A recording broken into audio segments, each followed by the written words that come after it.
All right. So it says, hi, everyone. I'm a fix and flipper that perhaps like some of you is in a hard spot. I have 7 flips right now. 3 have been on the market since June and are not moving. We are switching them to rentals to at least offset some of our hard money costs. But I am maxed out on everything. My HELOC, my credit cards, my bank. I need a small business loan or a way to consolidate everything to get it off my personal finances. I've been flipping for 6+ years, but officially only started my business 10 months ago. Statement loans are being approved because it's less than a year and I don't have consistent deposits and they won't take average.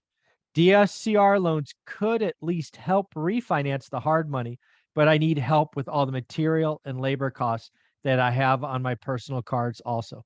My credit score has tanked due to this also. What suggestions do you have for me? Please help. Yeah, so There's I'm a lot assuming in in the that. one line, he said that statement loans he's not qualifying for statement loans. Aren't being approved. Yeah, aren't. Sorry Okay, if I yeah, read are that not wrong. being approved. Yeah. So, from this standpoint, hard money, is the worst financing to use in a declining market. You never want to use hard money because it's expensive and it just racks up. And, so one option is you can try to extend all your hard money loans, and that's going to cost even more to extend. Obviously, you can lease the properties out, but if you don't have financing to take out that hard money, it's just going to expire and they're going to force you to sell. But the first thing is just reduce the prices, fire sale, get out of them, try to drop the price as much as you can. That's the first thing.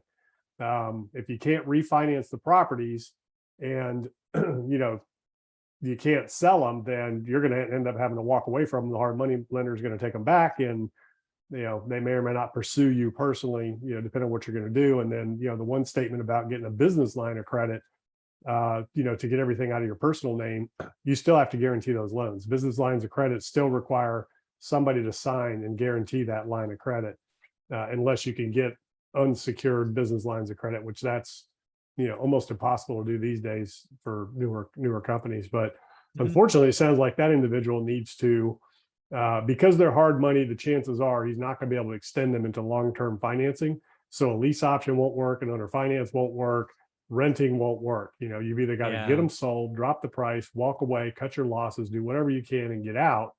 Or you're going to end up having to walk away from them and unfortunately file bankruptcy. But, that is a tool that's out there for people that get in these situations. Yeah, a couple of things when I look at this. There's 2 things that I take away from this. Well, 3, I guess. First, this person's clearly in trouble. I mean, that's you can feel it just in the context. Second, I think renting the 3 properties he has listed out is a guaranteed failure. It buys you time. It gives you a moment's breath. It might feel good for a month, but it just delays the inevitable, right? You're going to have to take a loss. You're going to have to get out. You must have some cash in these deals, right? You're not going to, what I would tell them is you're not going to make a profit on those 3 deals. Clearly they haven't sold since June. It's 5 months. There's a problem, or 4 months. Fire sell them, get rid of them just so you can get some of your make ready costs back, right? That's money you've got. You're not going to make profit. Get rid of that. And if you're dealing with a hard money lender, they're reasonable. So what you can do is you can sell them at a loss and then work out how you're going to pay the difference with the hard money lender. And, so those are negotiable deals that hard money lenders will make and private lenders will make. They understand, they get it. They know what kind of market we're in. They want to get as much money back as they can. For closing, taking them back and having to deal with it themselves, they would just much rather you sell it, take a loss, and then work with them on the deficiency. So like I said, you got to cut your losses and just sell and get out of those things. Like you said, trying to rent them and all that, unless the hard money lender is willing to work with you, but it's going to be a while before the market turns. Yeah. And then the other thing I really feel in this is it seems like he or she believes the answer to her debt is more debt. That's not the answer. The answer is, the market changed on you. You got to get smaller, right? You've got to get rid of these 3. Because again, when I think about these just as a normal flipper, let's just assume you bought them 100% finance, but maybe you had to put in the repair money, right? Go get some of that back. You've got to you either get small now by fire selling them, to use your word, or you're going bankrupt. It's binary at this point. And that's the first three. And then the other four, um, again, you don't have access for repairs, you can't pay people. I mean, the other option there, same deal, fire, sell them, look for a wholesaler, or look to partner with somebody, right?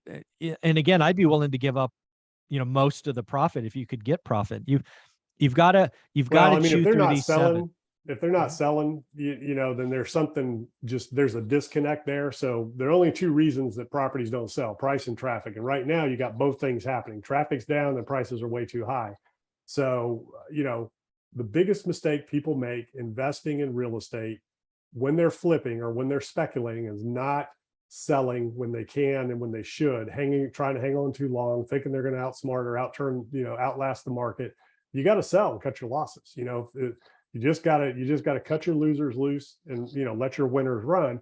Same thing in the markets, same thing in business. People hold on too long. They think, they're going to figure a way out or get out. And that's what ends up just taking people down. And, just cut the price and sell the stupid thing, and people, I get this all the time with people, and I've seen it all the time where, people just hang on and hang on and think, oh, it's going to turn, it's going to come back, it's going to do whatever. And sure, market might change at some point if interest rates come back down and all of a sudden everything just changes again. But we don't know when that's going to happen, if that'll happen. And, sometimes you just got to cut your losses and move on. Yeah, and I think the other thing you mentioned up front, I just want to kind of repeat, bankruptcy's not going to kill you, right? Bankruptcy is part of the system, right? And sometimes you get to a point where that is the right financial move, is just to declare and clean yourself up and start anew. Is that fair? Yeah, and it sounds like that individual just has debt piling up on debt, and they, I guess they have no other source of income. I don't know. It said they've been flipping for 6 years, but they're in this situation, so they haven't put any money aside or put any money away. And that's what happens in bull markets, right? People just think everything you touch turns to gold. I was one of them pre-2009. Everything worked, everything made more money yesterday or tomorrow than it did yesterday. And until that changes, you don't know any different. And, a lot of times people spend what they make instead of having a little bit of a cushion. Fortunately, back then I had a lot of money in the bank, I had property, so I was fine going through it, but I was put out of business overnight. I had my income stream stopped, but I was prepared for it. So, I mean, that's really, at the end of the day, that's all you can do. You got to cut your losses, sell them. If you can't work out a deal with the lender to extend them or turn them into rentals till the market turns or whatever, give them to them. Maybe the lender wants them. Yeah, But you just got to get them off the books, get out of them. And then the other debt, and if your credit's already suffering and you've got no income source, you're not going to be able to refinance that debt, so you're just going to have to deal with it, try to work with the credit card companies, call them up and do something. But, it's an unfortunate situation. And that's where, if you've got no options, that's where bankruptcy comes in. Yeah. And again, it's there, it's part of the system. Really, when I read this, again, the two things, one, turning him into a rental is perhaps, unless you get agreement from the lender to work with you on payments, it just feels like a desperation move that'll backfire. It'll give you a minute of respite and then turn around and bite you. And then the answer to this is, it seems like they just want more debt. Just give me more debt, more debt, more debt. And at this point, that's not the answer. You got to work out equity or position or Yeah. Well, that's fine if the market's booming, and that's where we came from. When it changes and the market's going down and credit dries up and interest rates go up, that's not your solution. That's your solution when it's 2.5%, 3% rates and everything's just bull market on. Sure, take on more leverage, take on more debt, but now is not the time. Yeah, totally agree with you. Do me a favor, Greg. You put out amazing stuff coaching folks all over the world. How can people find you? Yeah, gregdickerson.com. All my info's there. Go check it out. Thank you, buddy.